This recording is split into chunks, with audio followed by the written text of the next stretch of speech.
Underneath the Japanese coastline lies the wonderful organisms of the genus Porphyra, commonly called nori by the Japanese. It is an ingredient in many cultural dishes.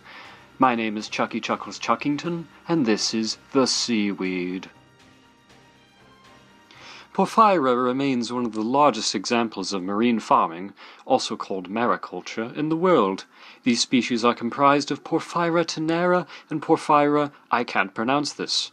They both prefer nitrogen-rich water. I can't pronounce this likes to live closer to the ocean, whereas tenera prefers lower salinity inland waters. When not in their natural habitat of looking absolutely glorious, the wonderful red algae also fills a downright abstract and frankly perplexing occupation, the likes of which have never been seen before, known only as food. Everything's so precise, everything's so... It's almost like it's in military fashion.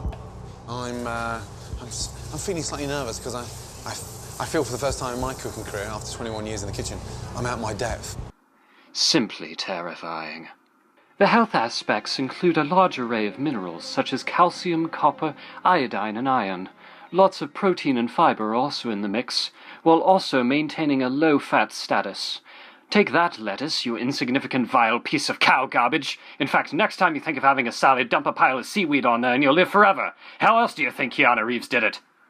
Large-scale production of seaweed only began when British scientist Dr. Kathleen Drew Baker documented the life cycle of these seaweed species, most notably their first stage of life, which despite seaweed not being a true plant consists of a hard seed-like shell called a... Hey Gary, how do you pronounce this one again? Conchosophore, there you go.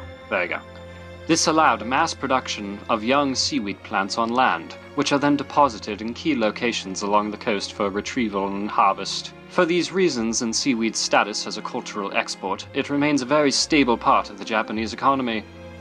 私は世界の各パートナーとの EPA 交渉をかつての我々とは別次元のスピードで加速させ And now for something completely different.